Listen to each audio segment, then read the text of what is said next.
Thank you for watching, liking, commenting, sharing, and subscribing right now.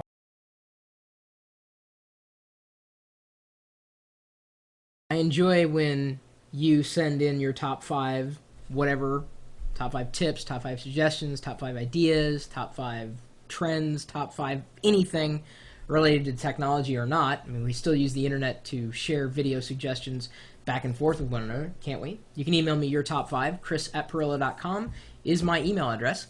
And Wojtek Zworinsky decided to send in his top 5 suggestions or changes or additions that he would like to see in the iPod line.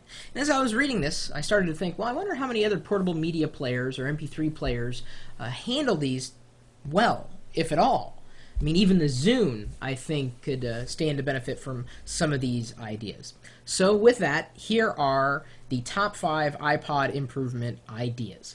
Number 5, scratch-free. iPods aren't cheap devices, and for the money we pay, we should get something that doesn't scratch just by touching it. Apple is going in the right direction with their new iPod line, metal front and glass screen, but the shiny back is still unprotected. I wish that Apple would figure out a way to keep the shiny back, but make it scratch resistant. Maybe use some kind of coating.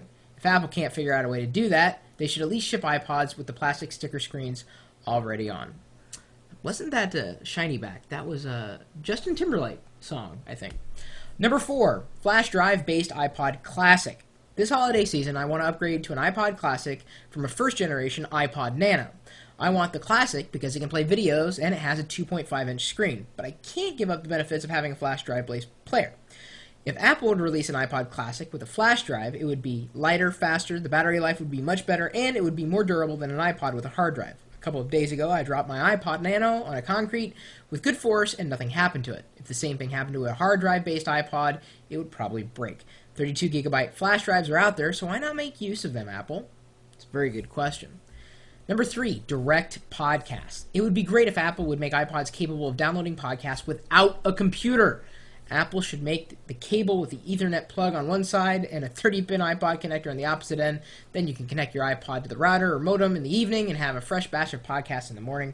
This way, large podcast downloads won't slow your connection down when you surf the internet, and it is much more convenient. I'm going to take that up a notch. I don't even want to use software on the desktop to manage my...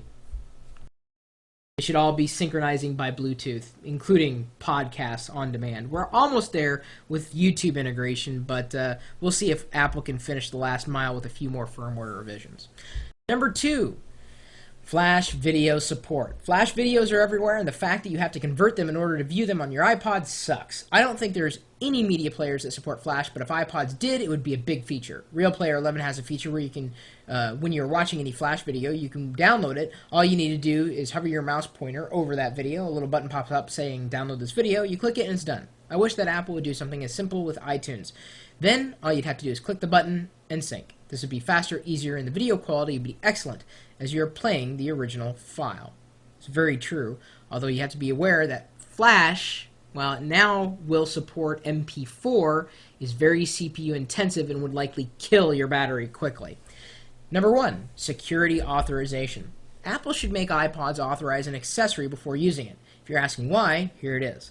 Say your iPod gets stolen. The way it is now, the thief has full access to your iPod and it'll work for him or her as well as it would for anyone else. But you'd have to authorize the charging dock and or syncing cable. Your iPod would become a vegetable when charge runs out. Apple should make the authorization a one-time thing, so after you authorize the accessory, you go about your business as usual. Also, the authorization should take place on the iPod so that if you're away and you want to charge your player, you could connect the charger, a little message on the screen would pop up, enter your secret code to authorize this accessory, and then you charge. I think that authorization shouldn't be an option, because if the stealing community knows that all iPods are protected this way, it would make less sense to steal them.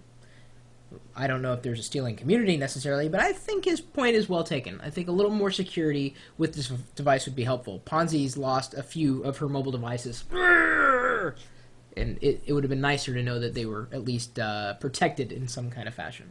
Hope you liked my top 5 list. I certainly did. And yeah, I think they're pretty good expectations to see in, well, not just the iPod, but any portable media player. My iPod happens to be my iPhone. Since this is an all-in-one device, I gotta admit it, I don't like carrying around more than one item, and the iPhone is pretty much it for me. I do wish it had a higher capacity, but I'm sure that's coming. I'll give it some time. So if you have a top 5, whether it's related to this kind of stuff or other kind of stuff, maybe you happen to be an expert in a field that isn't related to technology, send in your top 5. I'd be interested in possibly sharing it with the rest of the community. You can email me, again, chris@pirillo.com. That's me. And you're also welcome to embed this video in your own blog or wherever, maybe your favorite forums. Share these suggestions for what we'd like to see with iPods, and what would you like to see in the next generation of iPods? Curious to know. Or even have an iPod or want an iPod. Some people don't. That's fine. No problem. Or just in general, what would you like to see in portable devices? You're also welcome to swing by the chat room, where we're typically talking tech 24 hours a day, 7 days a week, and that is at live.pirillo.com. We'll see you later.